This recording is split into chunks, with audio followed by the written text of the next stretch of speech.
Dr. Mike Green and I are your safety officers, so in the unlikely event of an emergency, we will either exit out of the front of the building, the glass doors on this side, and convene at St. Matthew's Cathedral down the street on Rhode Island Avenue, or we will exit from the back side and convene in front of National Geographic on M Street.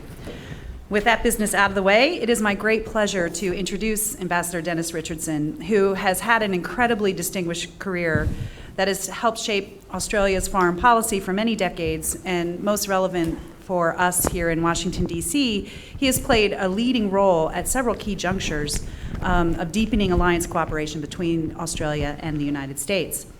Most recently, Ambassador Richardson served as Secretary of the Department of Defense from 2012 until May of this year. Prior to that, he was Secretary of the Department of Foreign Affairs and Trade from 2010 to 2012. And he served as the Australian ambassador to the United States for 4 years, from 2005 to 2009. Ambassador Richardson was also Director General of the Australian Security Intelligence Organization for many years, from 1996 to 2005. He's a graduate of Sydney University and was awarded an Officer of the Order of Australia in 2003. So clearly, we could not have a better speaker joining us today to share his perspectives on challenges that both the Australia and the United States face in the Asia Pacific and perhaps at home as well. After his remarks, he will be joined on stage by my colleagues, Dr. Michael Green, who is Senior Vice President for Asia and the Japan Chair here at CSIS, and Mr. Andrew Shearer, who is Senior Security and Director of the Alliances and American Leadership Project. So with that, please join me in welcoming Ambassador Richardson. Thanks, Amy. Thanks a lot. Thank you, Amy. Look, sorry? Oh, right, I can just... Yeah, you can. I prefer not to stand behind a podium. Look, I'll just say a few words off the cuff, and then we can have a discussion. I thought I would just mention very briefly 5 big things that when you're sitting in Canberra and you look out around the world, what are some of the 5 big things that catch our attention? Before doing that, I would like to acknowledge today is the anniversary of 9/11.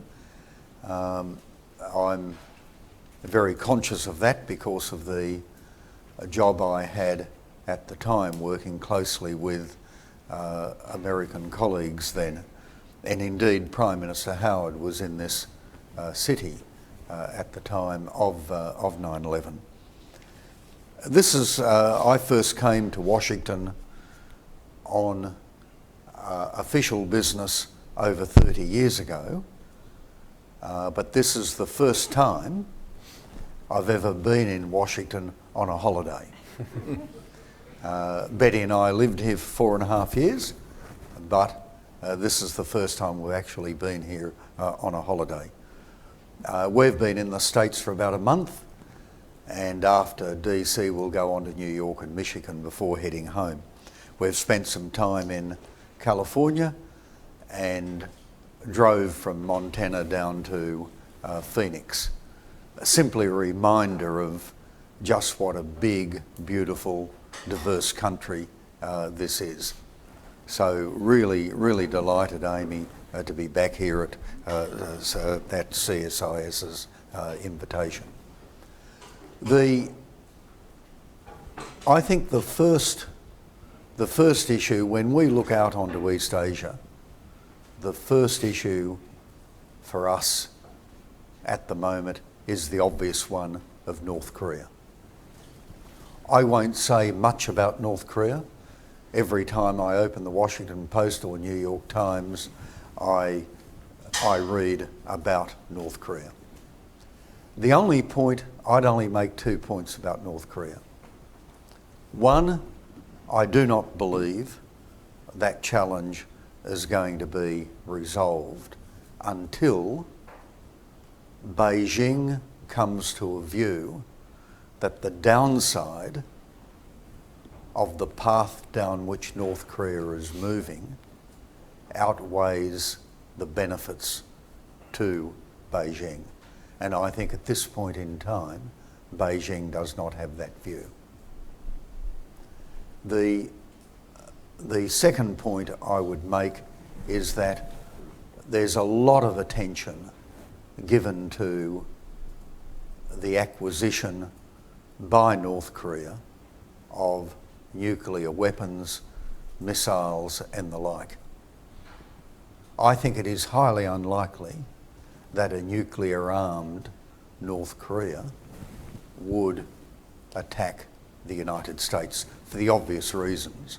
It would mean the obliteration of North Korea, and that would not be in Kim's interests. What worries me more than that is North Korea's disgraceful historical actions in respect of proliferation. North Korea is an active proliferator.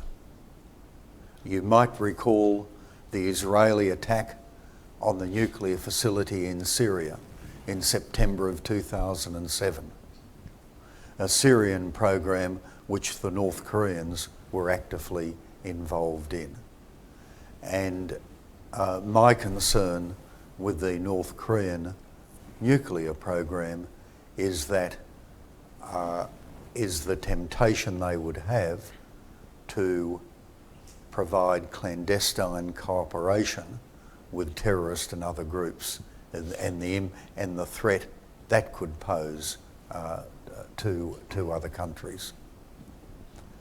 I no more have a ready solution to that issue than anyone else, except to say that I don't believe it can be resolved without Beijing coming to a view that its own strategic interests would be best served by North Korea taking a different path. Second big issue for us, and these are not in order of importance, is obviously China.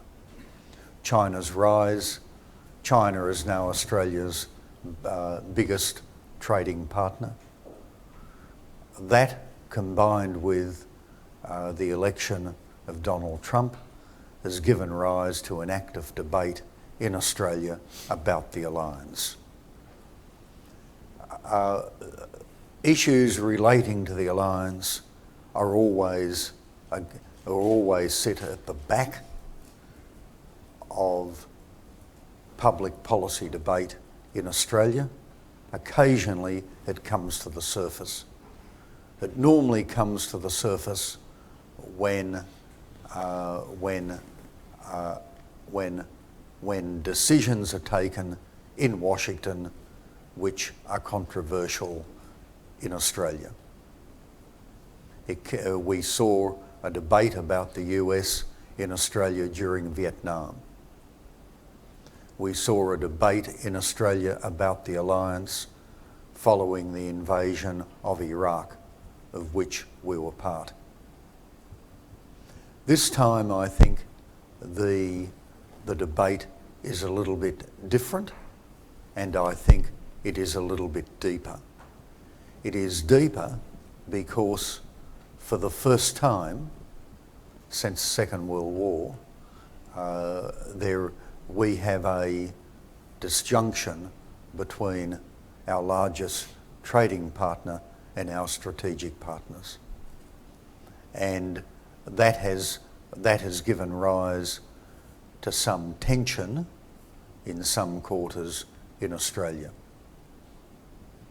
That combined with the election of President Trump. And I think there are elements in Australia and elements elsewhere who seek to use President Trump's unpopularity for their own advantage. Their interest is not President Trump. Their interest is the alliance between the United States and Australia and the undermining of that and the stripping away of credibility and confidence in that alliance. and I do think we need to be conscious of that. China obviously has become more assertive. That is inevitable. China has obviously engaged in forced modernisation. That is inevitable. No country goes through the economic transformation that China has undergone without some of the benefits of that flowing on to the defence side. However, we do need, from Australia's perspective, it's important that we keep that in perspective. China is our largest trading partner. China also has active intelligence programs directed against Australia. China also has regional and world interests that don't coincide with Australia's. So our relationship with China is inevitably complex, and I don't see China being able to replace the United States as our number one partner, even though some people in Australia do have that as an ambition. It's worth remembering that while China is by far our largest merchandise trading partner, our largest economic partner, if you take into account merchandise trade, financial flows and investment flows, remains the United States. By far the largest foreign investor in Australia remains the United States, and we are in the top 10 foreign investors in the US. Another issue for us in Australia is Islamic terrorism and extremism. That has three elements when you're sitting in Canberra. One, developments in the southern Philippines, and what would be a dreadful development in Southeast Asia if a caliphate was declared and partially established. The second element is Islam in Indonesian politics. We saw in the Jakarta governor elections 18 months ago, we saw for the first time Islamic extremism introduced into mainstream Indonesian politics. And we saw legal action taken against the former governor of Jakarta because of his comments about Islam. The question for us is whether that was a one-off or whether it is part of a trend. I'll be looking very closely at the next Indonesian presidential election to see whether the flow of Islamic extremism into mainstream Indonesian politics was one-off in terms of the governor's elections, or whether it is part of something more permanent. If it's part of something more permanent, it'll be an indicator that things are changing, and changing in a way that does not serve our own interests. Fourth issue that we look at in Australia is the Pacific. Probably over the course of the next 100 years, there could well be 2 or 3 small South Pacific island countries that could disappear because of climate change. That will raise real issues for Australia and our response to that, because some of those countries are not economically viable over the long term without continued development assistance. And another element of our engagement with the South Pacific is Papua New Guinea. where Australians are used to thinking about Papua New Guinea as a small country in the north. By 2050, Papua New Guinea will have a population of around 20 million plus. It will be significant in terms of population size. Australia will then have a population of around 45 million. But the population pressures in Papua New Guinea are going to give rise to some real policy challenges in Australia, which I don't think we've yet thought a lot about. The fifth and final issue for us is the rise of populism in liberal democracies. Probably for the first time since the Second World War, what is happening in liberal democracies globally is one of the points of anxiety and global uncertainty. Historically, despite changes in the liberal democracies, despite differences and the like, there was a certain steadiness and predictability. There is now a question mark about that. With Brexit, America First and the like. There are two elements to that rise of populism. One is the political dimension and what it means strategically in terms of traditional relationships, and secondly, economically and on the trade side. We've already seen the Trans-Pacific Partnership thrown overboard, and in fairness to President Trump, his political opponent, Hillary Clinton, despite what she had said when she was Secretary of State, also ditched the TPP for domestic political reasons in the United States. Are we going to see more of that? Are we going to see less of it? I don't know where that moves. But Australia trades a much higher percentage of its GDP than what the United States does. Therefore, changes in global trading environments can affect us substantively. So we take a very, very close interest in that.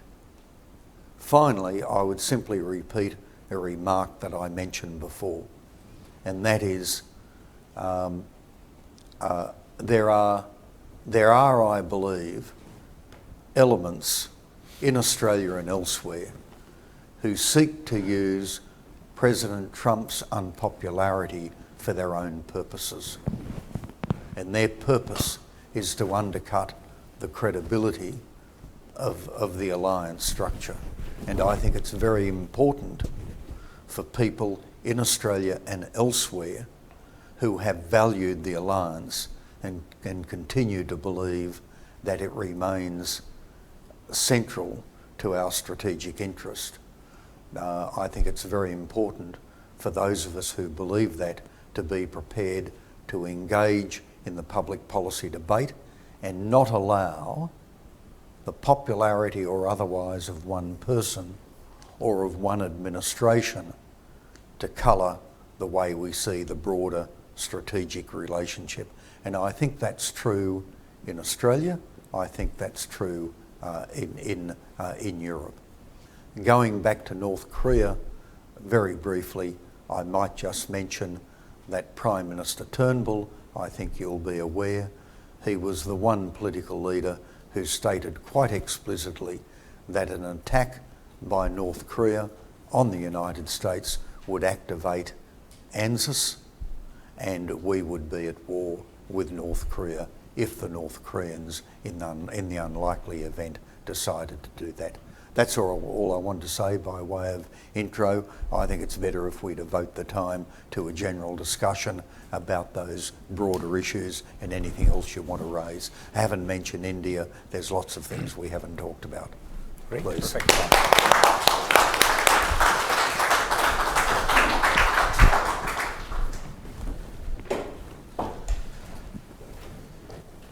Dennis, thanks for that tour de force. I think everyone who's been here for that can see why Dennis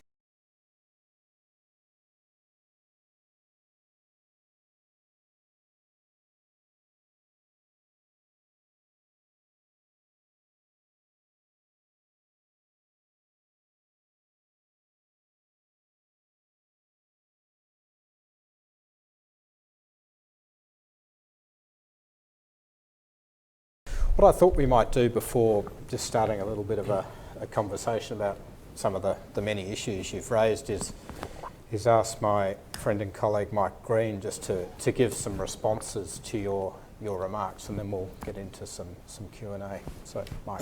Thank you, Andrew, and thank you all for coming. And Dennis, it's great to have you back. And I mean, my main response is here. There's nothing I would disagree with. I wish that the debate about these issues in Washington had the same clarity, brevity, and focus on what our priorities are and what we have to do. I also want to thank you, Dennis, for noting that today is September 11th. I was in the White House on that day. It was a beautiful day, not unlike today. And I remember very well, and mentioned this when we were in Canberra together 2 weeks ago, that it was for the White House staff, I was on the NSC, it was a very frightening, emotional, and in some ways lonely time. And when we were told, the staff was told by the president that John Howard was going to move to invoke ANZUS, it was catalytic. It energized the place, and it shows what the alliance really means when you're down, when you're facing a disaster and a tragedy and a threat of the proportions of which we did not yet know. Incredibly powerful, emotional moment, one of the most emotional moments, I think, for us in the White House at the time. You mentioned North Korea. I agree with you completely. I don't think there's a preemptive military resolution and there is not a diplomatic resolution. We may have diplomacy. We'll get very little out of it, in my view. And so the question, of course, then is how do you convince China that it's in China's interests to actually change the calculus in Pyongyang? That will not be easy. My view, I'm going to put some of these things out you can react to, or Andrew can. My view is that one of the most important ways to change thinking in Beijing is to demonstrate that the consequences of North Korea's actions are that our alliances in Asia are getting stronger.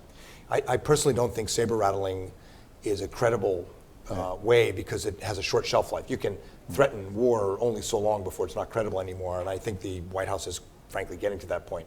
But if the effect of North Korea's weapons buildup is that our bilateral hub and spokes alliances out of defensive instincts become more aligned and indeed move towards a collective security kind of arrangement, that's a permanent structural and geopolitical consequence that Beijing does not want to see. So we have it in our control in some ways to begin shaping China's calculus. That's primarily about Korea and Japan, but I think the Australia alliance is a big piece of it. You mentioned briefly India at the end. I also think part of our strategy in dealing with the threats you mentioned is going to have to be putting in place a more consistent, long-range, and let's face it, patient strategy towards India, and then bringing in Japan and others as we seek to shape a region that's changing in the ways that you said. You highlighted the terrorist threat. We in Washington hear a debate in Australia and participate in it about whether the alliance has been overinvested in the Middle East for the past 15 or some would argue 75 years. Your points about Indonesia, I think, remind us that it's not really a binary choice, that the Islamic threat, the terrorist threat to Australia emanates from the immediate neighborhood, but is fueled by the Middle East. And so this is not a binary choice for Australia or for the alliance. And the hard question is, how do you balance the resources you need to deal with the immediate Pacific neighborhood, China's rise, North Korea, but also stem the danger from the Middle East? Mike, Yeah. can I just say on Sure. that, you're absolutely right to bring in the Middle East there, and I should have mentioned it myself. Basically in Australia, historically over the last 20 years, you've got this dichotomy. The biggest threat to Australian interests abroad are in Southeast Asia. We had the Bali terrorist attack in 2002. We had the second Bali terrorist attack in mid-2005. And we've had other attacks there on the Marriott and the like, in which Australians have been killed, along with others. However, domestically in Australia, the domestic terrorist threat inside Australia does not emanate from Southeast Asia, but it emanates from the Middle East. It emanates from groups who are linked back to the Middle East in one way or another. So we have rightly been actively involved in Iraq with you and in Syria, and we are rightly actively involved with you in Afghanistan. And I've got to say, I thought President Trump's recent announcement in respect of Afghanistan was spot on. I thought it was wise and sensible. And I think that psychologically we need to accommodate our engagement in Afghanistan over the longer term. And he was right to remove timelines from it, because I think it's worthwhile remembering that the Afghan people welcome us, they want us there, and the Afghan government is trying to do its best. It falls apart if it does not get financial assistance. You only need to know one thing about Afghanistan. It has less than $3 billion available to its government from internal revenue sources. Iraq has multiples of that, depending upon the price of oil. Without financial assistance, the Afghan government can't survive. And without some solid military support behind that in a selective way of the kind that I think President Trump has in mind, it becomes very difficult. So when we think of terrorism, in Australia domestically the threat relates back to the Middle East. Externally, the threat is greater in Southeast Asia. So we have to keep both those things in mind.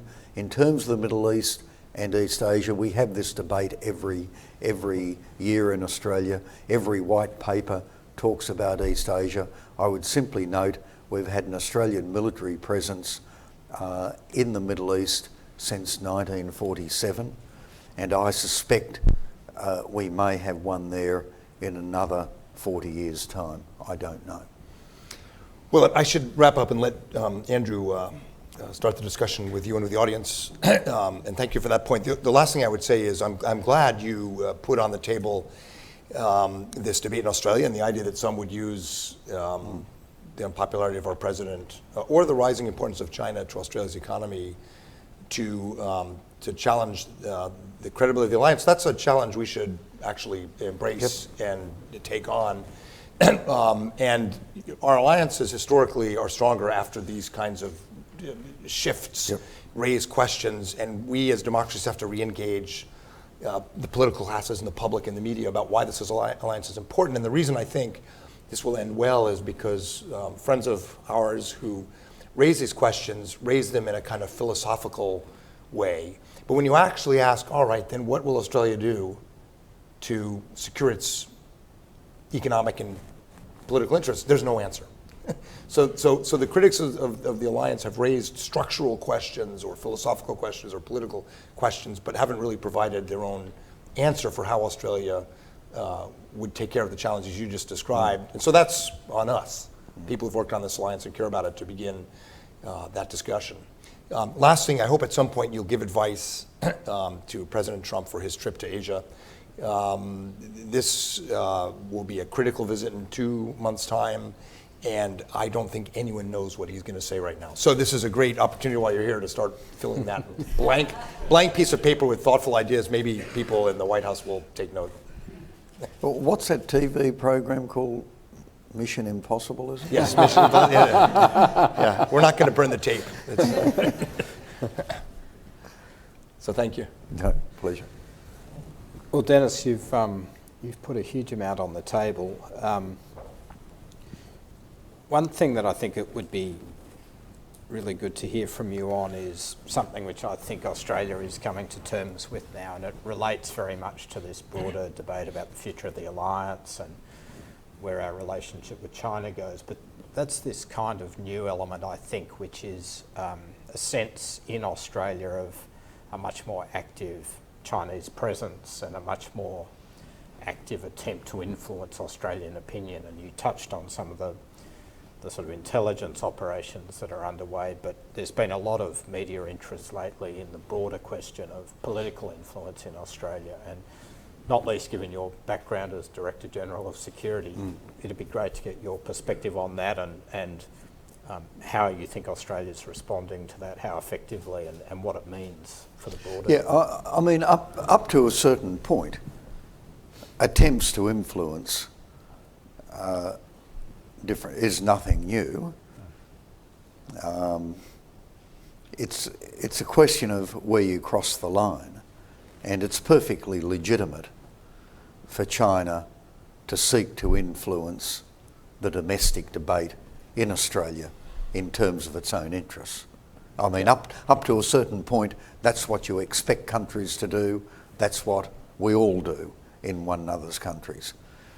I think with China, however, we have seen instances of money, political representation, and policy approaches. And if you get those three things combined, that's when I think you need to be very cautious and careful, because I think those three things put together cross a line. And I think we have seen that. I think the response in Australia has by and large been robust and sensible. It's not been knee-jerk, it's not been panicked, it's not been over the top, it's just been very firm, very steady, i.e., this is a line, you've crossed it, step back. And just to extrapolate a little, because they're not unconnected, I guess, China's behaviour regionally, and you touched on it in your remarks, rapid military modernisation, but obviously going well beyond that, in the South China Sea, island building, military facilities, etc. Just to use the same sort of reference that you made then, you know, at what point does that go over the line, and how should we be responding to that? What's the role of the alliance, for that matter? Well, first of all, I think we need to engage in the public debate. We should not allow any country to get away with building a myth that they alone have been around for thousands of years and they alone have a culture that goes back forever. In December of 2004, the Chief of the Defence Force, Mark Binskin, and myself were in Hainan Island, and we had a morning with the Chinese Institute for South China Studies, South China Sea Studies, and essentially a think tank of over 200 people funded by Beijing to provide the political, historical, geographical and cultural justification for its claims in the South China Sea. Some very, very good people work in that institute, some graduates of some of the top universities in the United States and graduates of some of the top universities in Australia. It's good to help out. The interesting thing that I found in the presentation was how relatively weak the claims were. And of course, Australia does not take a position on the respective claims, and nor should we. But China's claim revolves around one, a statement by Chiang Kai-shek in 1946 or 47, which they point out was not challenged by any regional country. To which the response is, well, Malaysia didn't exist, Singapore didn't exist, Indonesia was fighting for its independence, the Philippines was recovering from the devastating occupation, and so on. Japan lay defeated. So the world in which Chiang Kai-shek made that statement, whatever it was, and the lack of challenge needs to be seen in that historical context. The other thing was a cartographer's map of 1913. They were the two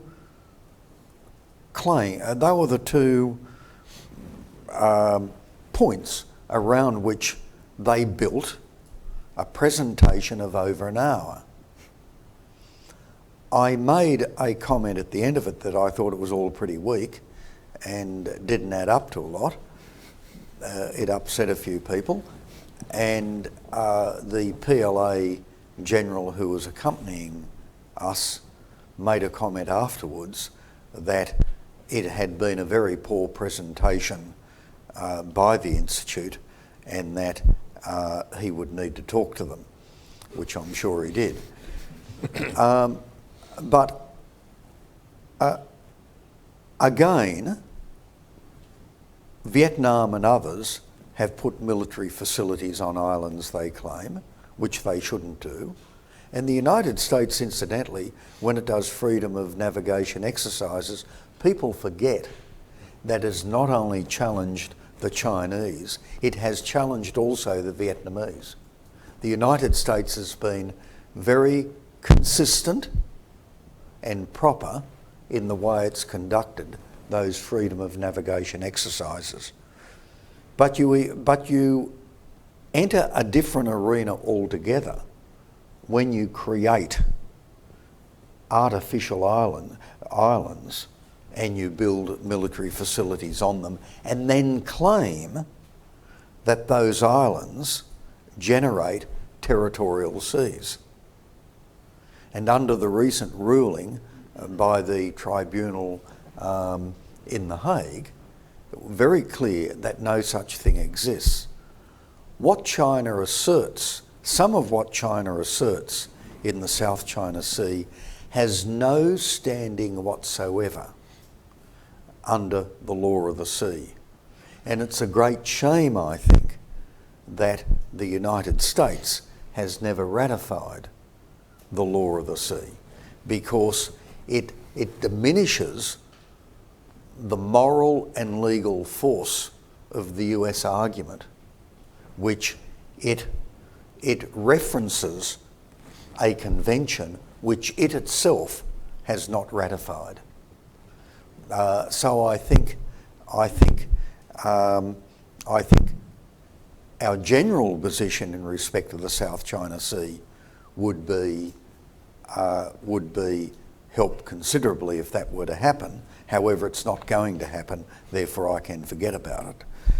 However, what that means is that we have to, what China does not like is public reminders of what it's done in the South China Sea. Regional countries don't like it because it causes waves. We've got to continually put it out there publicly. If it makes people uncomfortable, that is a good thing. That plus freedom of navigation exercises. Beyond that, I don't think there's much we can do. That's a great sort of plug in a way for the Asia Maritime Transparency Initiative here at CSIS, which promulgates, unclassified satellite photography of what's happening there, and basically lets people see it, because there's nothing like actually seeing That's this. right. Can I follow up, Andrew? Bring it home. Yep. That was a very helpful answer. You focus primarily on diplomatic, multilateral. You appropriately dinged us for not ratifying UNCLOS. But I came away a little less than satisfied, if I may. So let me ask this. Everything you say is right, but in your view, is the fact that China has now, against the will of the entire region and the international community, built 4 military air bases in one of the most trafficked bodies of water in the world, from Australia's perspective, arguably the approach to your northern flank, the connection between Japan and Australia and all the rest, does that not have some longer term impact on how Australia should think about its maritime security, its force posture, its relationship with the U.S. Militarily? Yes. Could you say more about that? Well, I would simply note the rebuilding of the Australian Navy that is underway as a result of the 2016 White Paper. And I would note our interoperability with your 7th Fleet. I would note that we, from time to time, have ships that are made that are part of your carrier strike groups from time to time. We do all of that, but people say we must accept what the facts that China has created on the ground. Well, yes and no. I think you've got to persevere and you've got to look out over the longer term. And I think you've got to, I don't think the countries of Southeast Asia like it. They're divided on it because Laos is essentially a client state of China. Cambodia and Burma, heavily influenced by China, understandably. That makes ASEAN consensus virtually impossible. However, nothing is forever. If the East Timorese, I remember having debates with people in East Timor in the early 1980s, saying, the Indonesians are never going to leave. This is a new fact. Well, some East Timorese I was talking to put me straight on that point. And history showed the merit of perseverance. Now, I'm not saying that's going to happen in respect of the South China Sea, but this notion that new facts are created, therefore we simply have to accommodate it, no we don't. We can respond and we can make it uncomfortable for others, and we should do so. That's a nice segue, Dennis, for talking a bit more about India, which you introduced, and Japan and some of these other countries. When you were thinking strategically about the region, from whether it was from defence or foreign affairs, what's your thinking about a broader regional strategy for Australia? Where do some of those key partners fit in? How far can we go with Japan? How far can we go with India? Are we heading back towards the quadrilateral dialogue, for example? Yeah, well, it'll be with India, we are constrained by the speed at which the Indian bureaucracy are prepared to move, which is pretty slow. We have been seeking to take part in Exercise Malibu, which is the big naval exercise that India does with others, including the United States. We will get there, but the Indians, it was not until 2013 that an Indian defence minister visited Australia. So we're slowly developing that relationship, but you've got to think long term. Japan, there's more we can do with Japan.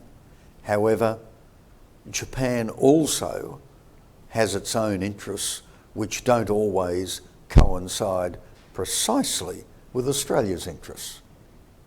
And so we need sometimes to be aware of the shades of grey there and the nuance. It's important that with China, I've given a one-dimensional perspective up till now, but Australia was the first Western country to have a live fire naval exercise with China in 2010-11. It took us 2 years to convince the United States and China to engage in an annual trilateral military exercise in Australia. You guys were cautious, the Chinese were cautious. It's a very small exercise. It doesn't involve a lot at all, but it's a beginning. And so we have, we simply don't think of the region in terms of China bad, everything else must be lined up against China accordingly.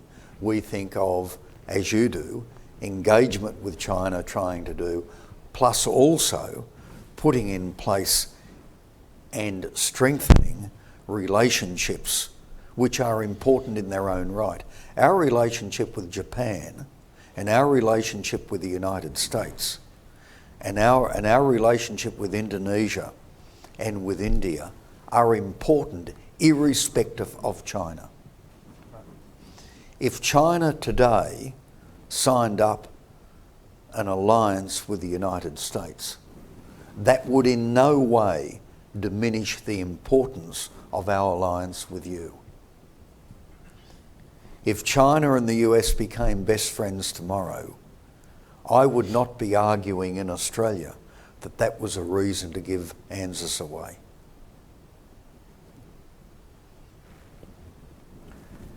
Just one thing that we're working on here, Dennis, relating to what you were saying and accepting your point that it takes time with India, it takes time with Japan, there are lots of constraints. I think something that troubles a lot of us is that some of these threats seem to be on a shorter timeline than that sort of patient building up of relationships and structures. And North Korea, which you talked about, is a good example, but potential for miscalculation, South China Sea, East China Sea, etc. How worried are you about the general state of the region? Look, it's going to undergo dramatic change in the next 20 years. China seeks to displace the United States as the dominant military power in the Western Pacific. It seeks to weaken the US alliance system in the region. It seeks to do so in respect of ANZUS. It seeks to do so in respect of the US and Korea. And if you look at China's force modernisation, they now have their first aircraft carrier. Of course, it's limited in its capability. Of course, in terms of what they can and can't do, it's pretty small. However, you project ahead 20 years, you project ahead 30 years. That's not very long. I mean, the Cold War ended 25 years ago.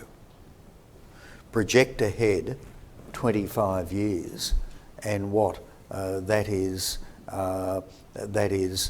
2042. By 2042, 2050, how many carrier groups will China have? What will China have in the South China Sea? What will its force projection be? And what options are countries in the region going to be faced with in terms of their dominant trading relationship with China and their strategic interest in keeping the United States engaged? Now, that's on the negative side. Flip over to the positive side. There's hardly a country in the region. And the irony is this: at a point in time when the United States questions its global engagement and commitments, the countries of East Asia want the United States actively engaged in the region like never before. There has not been a time since the Second World War that the countries from India to Japan have been so keen on US engagement.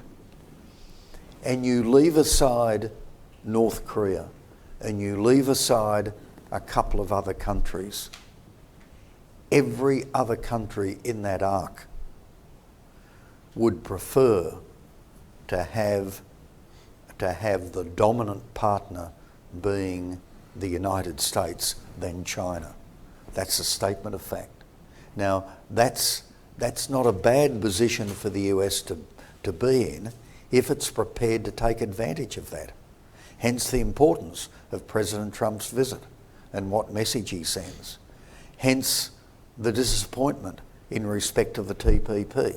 But that's gone. There's no point in wasting too much time on that. But hopefully over the next few years something can be rebuilt there. But the US, I think, in thinking about America first, the US also needs to ask itself, is there any conflict between America first and its relationships in East Asia? Well, seeing as America First was a line that David Sanger of the New York Times used to describe the president's worldview about a year ago, and then candidate Trump said, yes, that's what I'm talking about. I'm not sure how much thought has gone into what it really means, aside from the historical parallels to pre-war isolationism that I don't think candidate Trump was aware of. Right. So, in other words, Dennis, it's possible to make it mean whatever the branding geniuses in the White House want to, which gets back to the question I wanted to ask you.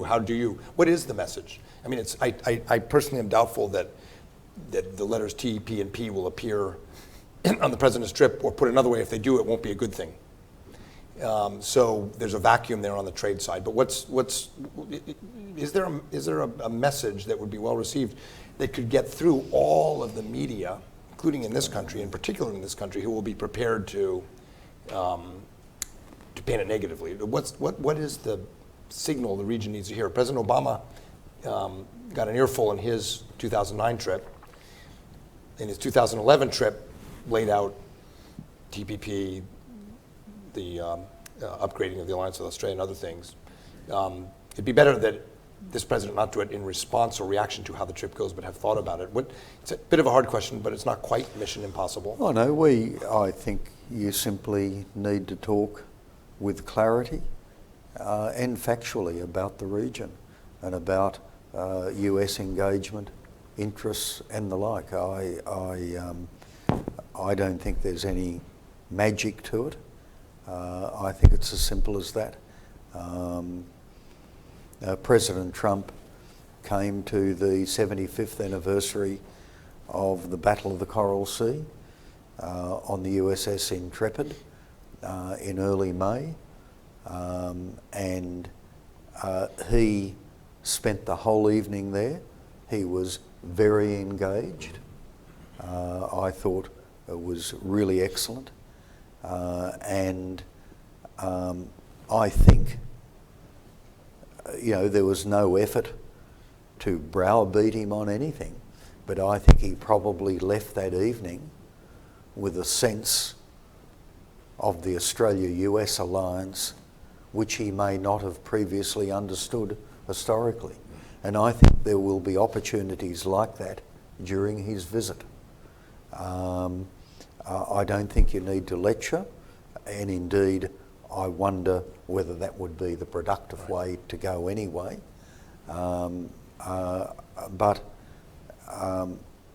And understanding just the US economic interest in East Asia, both investment-wise and from a distance, he does appear to have a bit of a focus on merchandise trade flows.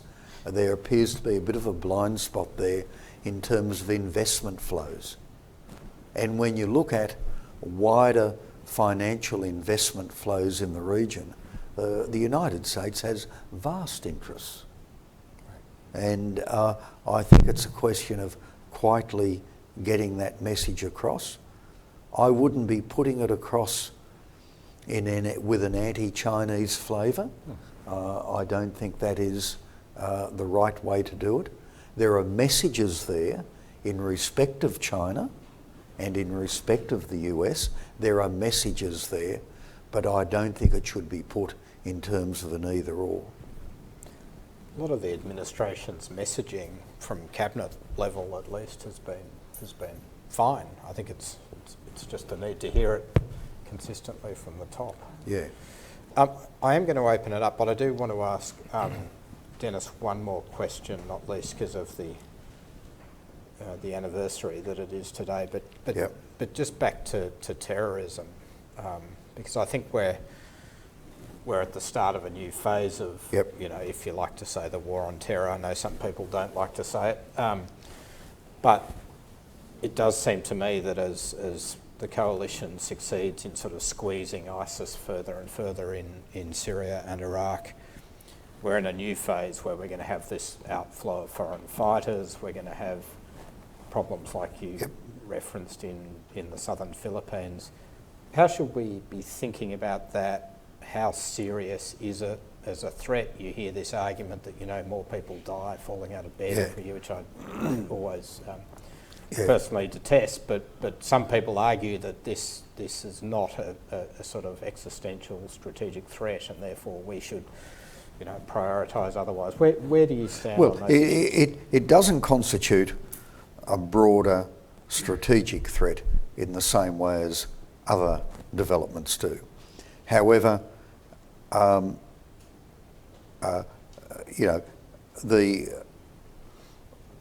one of the reasons why those who want to say, well, more people die in traffic accidents than terrorism, one of the reasons why it cuts no ice is very, very simple.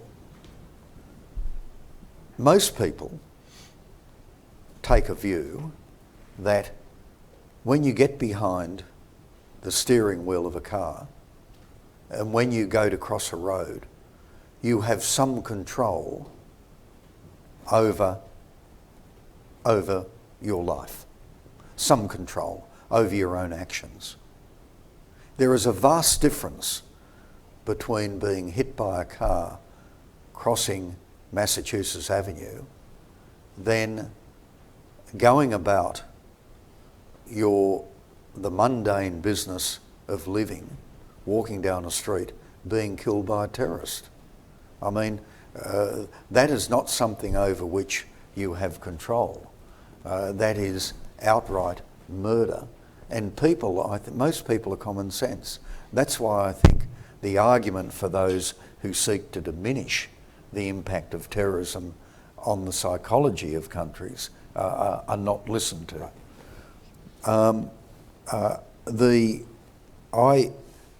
This is it'll morph out of Iraq and Syria in ways in which we don't understand and in ways that will surprise us.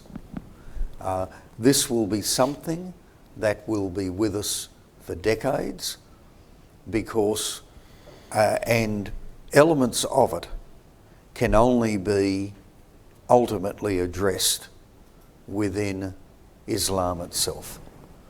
I think you need honest discussion. I think the notion that you affect the substance of issues by not referring to the war on terrorism, I just think is absurd. Whether you call it a war on terrorism or whether you call it something else, it has no impact on the substance of what you're dealing with. And there are issues within Islam and Western societies that are being openly addressed by some Islamic leaders and others, and we should be able to have those discussions in a respectful way, in a way that respects religion, in a way that respects different cultures and the like. But to pretend that they don't exist and not to use the word Islamic terrorism. I'm a Catholic, and people say, well, you didn't refer to Catholic terrorism when it came to the IRA. The IRA never claimed to represent Catholic ideology. They never claimed to be, they were a variety of things, but that's beside the point. You do have to give respect, you do have to be sensitive, but we shouldn't think that political correctness is the way through this. You've got to be sensitive, you've got to be proper, and you've got to be respectful. You also require something called common sense.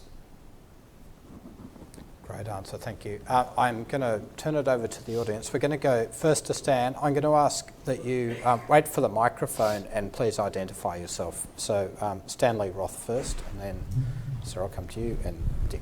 Stanley Roth, no affiliation. It's good to see you back in Washington, Dennis. A comment and a question. The comment on North Korea. While I agree with you about the role of China, I wonder if it's too late when it comes to North Korea nuclear weapons and missile delivery systems. They've had nuclear devices since 2006. Stockpiles, I see unclassified estimates between 12 and 60. Multiple delivery systems, don't know quite how far, but it's already happened. It's not clear to me that China's going to want regime change, even if it can bring it about, because who knows what they get, and does it lead to stability?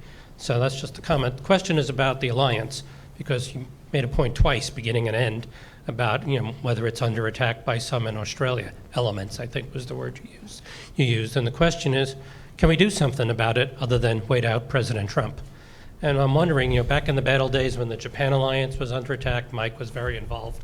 It was more on the economic side, but there are a lot of people worried about the alliance. One of the mechanisms we used with some effect was wise men's groups. Getting people from both sides, of the Pacific to get together, study, talk, publish about the alliance. It wasn't ad hoc op-eds or the occasional speech by a policymaker, but a kind of a more systematic effort. Do you think something like that could do any good in this case? Because the alliance itself seems strong, right? The trade relationship strong, the security relationship strong. It's not as if the alliance is flawed, really. One, I agree with your suggestion, Stan. There is certainly scope for that. I think the most important thing is simply to engage in the public policy debate. And some people are doing that. Kim Beazley, for instance, former ambassador here, Kim is doing it very actively, and others need to too. Mike, did you have? Well, just the Japan case, Stanley, is illustrative. It's useful. It was just some different circumstances, but the economic basis of the relationship had shifted. It's for different reasons with U.S. and Australia now, but that's a parallel. And the strategic mission, in a way, had shifted at that point with Japan. The Cold War had ended. The Japanese archipelago allowed Japan to basically defend itself and play a role in containment. But in a post-Cold War environment, what was the mission said? What were the... And that's a little bit similar to Australia, too, because we face a more contested Western Pacific than we have for a number of decades. So in that sense, I think a kind of, what did we call it? Redefining, reaffirming, whatever the process was, about the strategic purpose and the missions is useful. I think the big difference is in those days you could get a lot of elites together, and it would be credible. And we live in a world today where elites are less credible. So it's going to take a little. Somehow I think it's going to take a broader kind of educational media, civil society debate. That's my sense. Yeah, and Michael, also, I think it's important, Stan, for us not to think in terms of waiting out Trump. I don't think we should think in those terms. As far as I'm concerned, President Trump has been democratically elected. And as far as I'm concerned, he is the president, he is the head of a country with whom we have the most important alliance relationship. For those who want to merge the alliance and Trump into one, I think they want to do that for their own purposes, because factually the alliance has never belonged to an individual, and it's never belonged to one side of politics, either in the United States or Australia, and we need to continue to remind people of that. Therefore, I don't believe we should think in terms of waiting anyone out. Down the front here and then Cameron. Up front? That's you, buddy. Yep.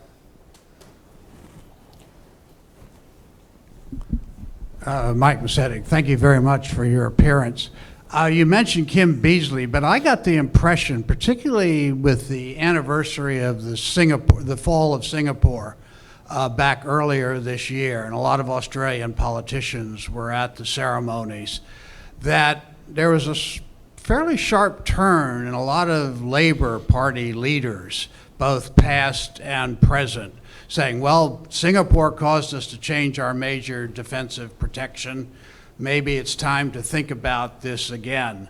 And Labor is now the opposition, but if they keep calling elections that backfire on them, maybe they won't be the opposition that much longer.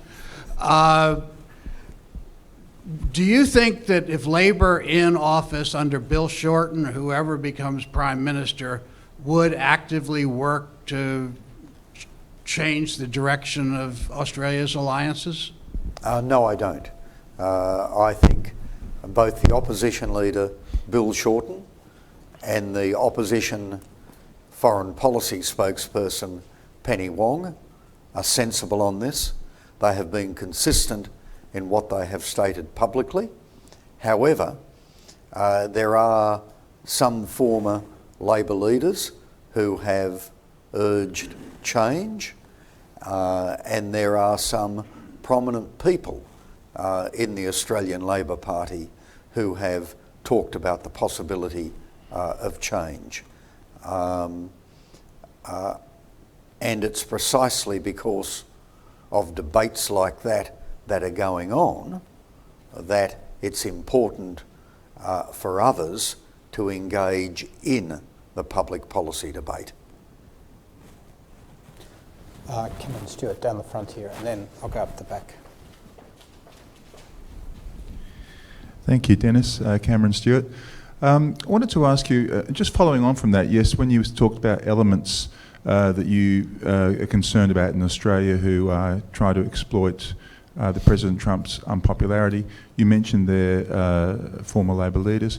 Is there what other elements do you consider? Firstly, and secondly, can I just ask you, you were mentioning before about the South China Sea, about how you'd like to see, or you believe the US and Australia should do what it can to make China feel as uncomfortable as possible, to be very vocal about the militarisation of the islands. In that respect, do you feel now might be a time for Australia to join the US in US-style freedom of navigation missions in the region, given that we haven't done in the past? Okay, in response to the first question, Cameron, I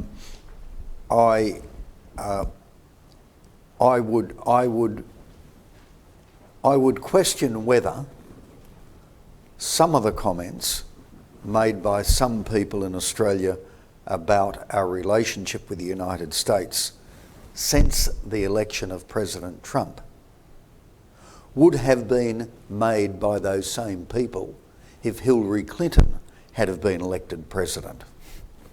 And I'll bet you they wouldn't have been.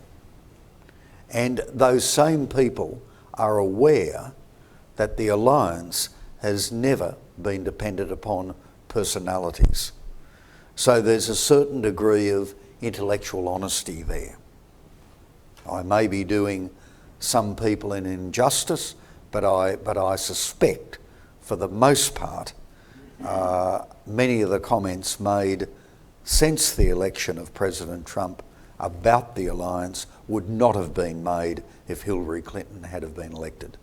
There is an argument in Australia by some people that the election of President Trump represents a fundamental shift in American politics, and that whether it's President Trump or whether it's someone else, the nature of US politics has so fundamentally changed that we're not going to get US leadership of the kind we've become used to over the last 70 odd years. Therefore, Australia needs to rethink.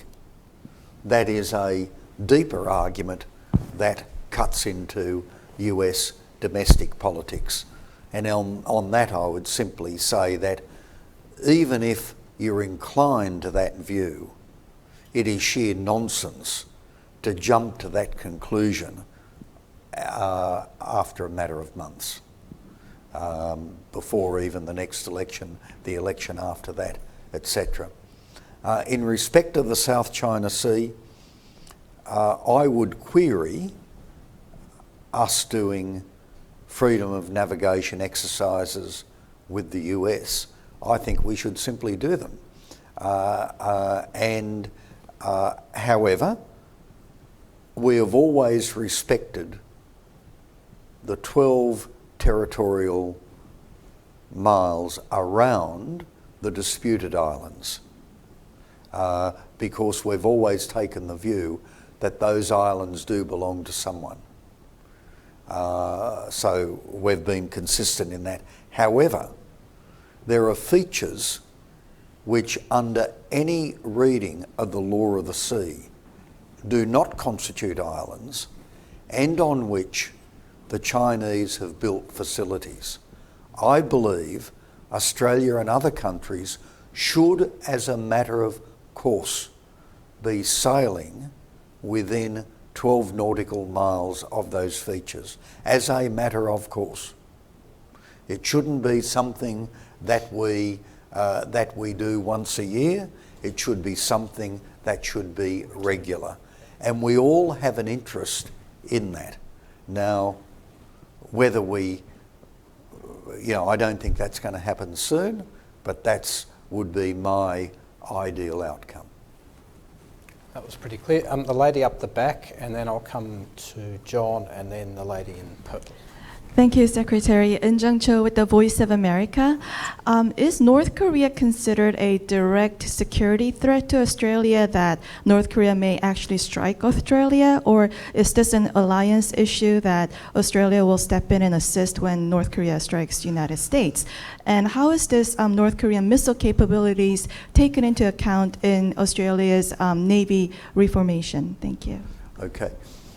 In respect of the last part of your question, and a debate has already opened in Australia about missile defence. I think that debate is, and that's inevitable. I don't think missile defence for Australia is the answer at this point in time, for a whole variety of reasons, which I won't go into, cost being part of it. However, the debate has started. In respect to the first part of your question, no, I do not believe North Korea constitutes a direct threat to Australia today. However, China has made statements in respect of Australia because of our alliance with the United States that are less than friendly. Did you mean to say China? Oh, sorry. Sorry. North Korea. No, I apologise. North Korea has made statements about Australia because of our alliance with the US that have been less than friendly. Certainly the Prime Minister has made it clear, North Korea attacks the United States or any of its territories, ANZUS is engaged and we're at war with China. We're at war with North Korea. And I think that is explicit. I think it was the right thing for the Prime Minister to say. And I think there was a little bit of controversy around it, but I felt most Australians felt that the statement Prime Minister Turnbull made about North Korea, ANZUS and the United States was a pretty reasonable one. Yeah. Sorry, Alan Dunn at the back there. Thank you, and welcome back to Washington. Thank you for that tour de force of issues. There's one major country that hasn't come up in our discussion yet, and if you've been reading the New York Times, as you say, you've noticed that here in Washington we have, or here in the United States we have, a lot of talk about Russia. And I'm wondering if you could share with us some of the perspectives that Australia's foreign policy leaders have with respect to the current kerfuffle going on between the US and Russia. Yeah, first of all, Alan, we watch that pretty closely because we'll be really interested in the outcome of the Special Counsel Mueller's investigations, mainly from the point of view of what degree of influence did the Russians seek to engage during your election. We have similar vulnerabilities, and it's led to an active debate in Australia about we have paper voting, we don't have electronic voting. I suspect what has happened in the United States will probably slow down the introduction of electronic voting in Australia. So we'll be really interested in that.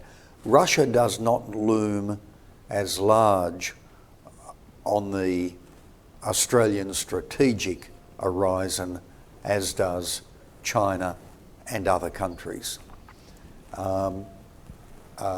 However, Russia does like to see itself as a global player. It is a member of the East Asia Summit, and it does like to see itself as being able to project power globally. So when the G20 met in Brisbane in 2014-15, the Russians made a point of sending a small number of cruisers and other naval vessels down offshore from Australia while Putin was there. Now, whether that's because he thought Prime Minister Abbott might shirt front him and he might need a bit of naval assistance, I don't know. But we have taken a consistent position with you and with Europeans on Ukraine and other big issues like that. And we're constantly disappointed by Russia's approach at times to North Korea and other issues that directly impact on our security. John Kehoe down the front here, and then the lady in purple. Thank you. Hi, Mr. Richardson. John Kehoe from the Australian Financial Review. If China has crossed the line in terms of trying to unduly influence the politics and policy in Australia, and Australia has now pushed back against that firmly and said that it's not on, do you think China's behaviour to date has changed because we've pushed back, or do you think they're still as aggressive as ever? Look, I think it has given pause for thought. I don't think their more covert activities will change at all. That's not in the nature of the way the world works. But I think some of their more overt attempts to influence, I think they're thinking twice about some of that. And just here in the centre aisle. Yep. Hi, thank you. I'm Chen Liu from China's Xinhua News Agency, and I have two questions just related to the North Korea. One is about China. So, in your views, I mean, all the three speakers, what do you think the U.S. government could do or should do to persuade China that more should be done before things are just getting worse? Because now people are talking about more economic sanctions on Chinese companies just related to doing business with North Korea.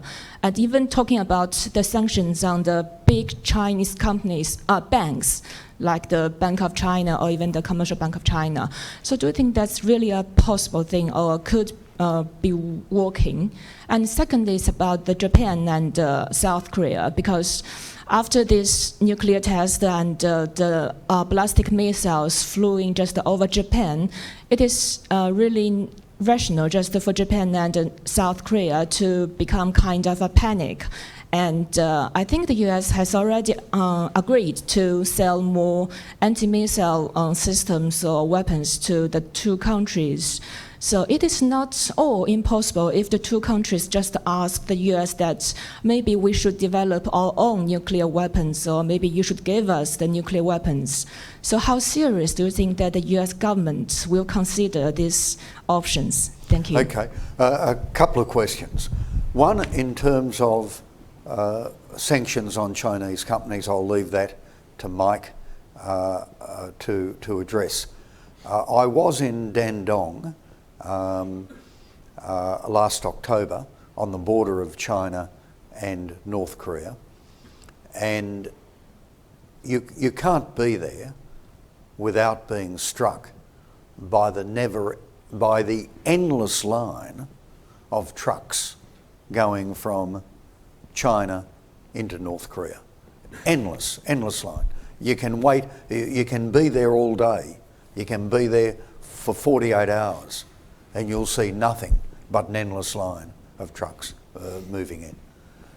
So, without knowing the details, I suspect there is more that China could do, noting that China has taken some very welcome actions a few months ago in respect to the import of iron ore and the like from North Korea.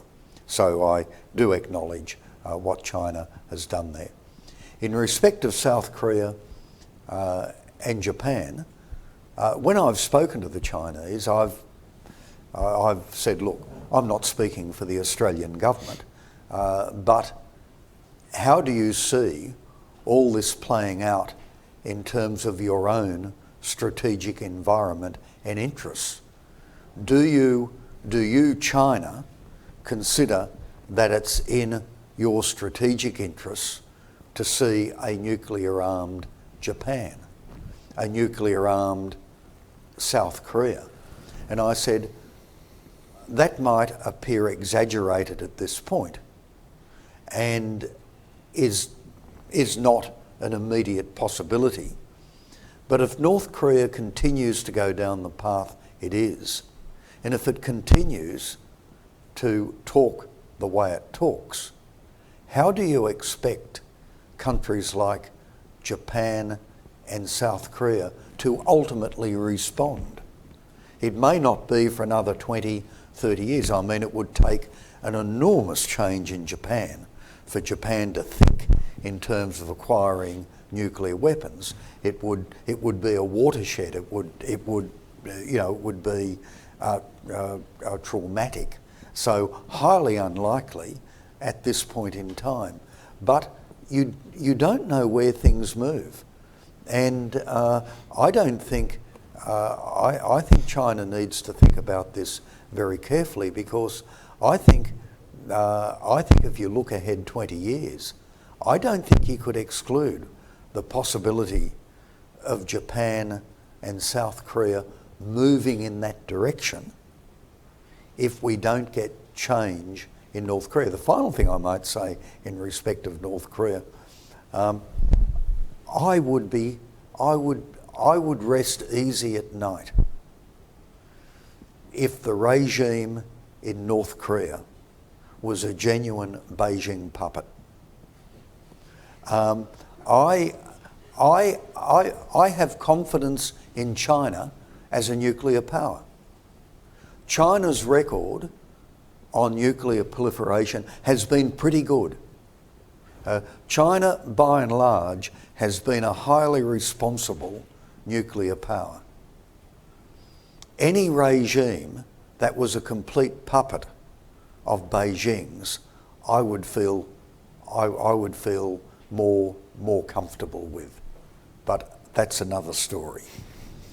Well, Dennis wrapped that up very nicely, and I think answered your question in ways I'd completely agree with. I do think so-called secondary sanctions against Chinese firms are likely.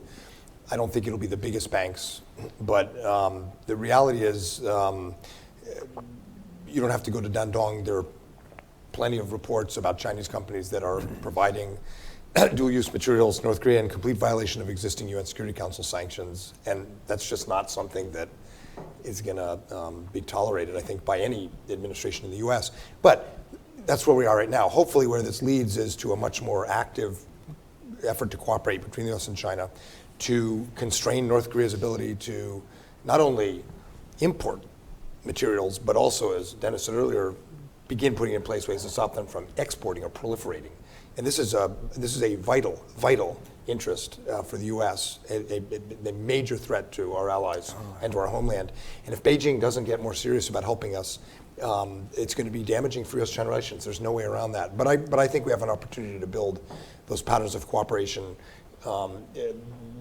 because the North Koreans are basically forcing us to start thinking about new ways of dealing with them. Yeah. I mean, North Korea has the potential in extremist to draw the US and China into a conflict. No one wants that. That's in no one's interest. But I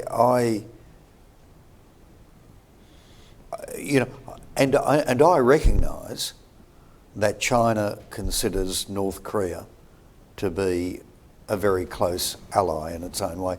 They fought together, they shed blood together, and I know that's important within the PLA. I've had PLA generals talk very persuasively to me about their sense of shared sacrifice with North Korea. I fully understand that. But where is the Northeast Asia strategic environment going to be in 20 years' time if China does not become more serious about this? Where are we going? And again, it's the proliferation threat that worries me. There was a report done for the US Congress in 2009 by a Harvard professor on the threat of a nuclear attack in the US, and they rated the chances at about 50% out to about 2030. That is a terrorist nuclear attack. And the US has to think about a terrorist attack using a nuclear device in a way in which other countries don't have to. Australia, by and large, doesn't have to think in those terms. China is not going to be a victim of such an attack. The US could be. Therefore, North Korea and proliferation raises issues for the US which really go to your homeland security. And I don't think a lot of other countries understand that. Well, that was a pretty sober, vintage Richardson note on which to wrap up our proceedings. Our time has gone, it's gone quickly, and that's, I think, a testament not only to how interesting Dennis is, but how engaging he is also. So I'd like to thank everyone for coming. I'd like to thank Connor and Jesse for setting up the event, and the CSIS events team, Amy and Mike. And also, finally, I'd just like to ask you to join me in thanking Dennis. It's great to have you back in DC, Dennis. Thank you. Thank you. Thank you.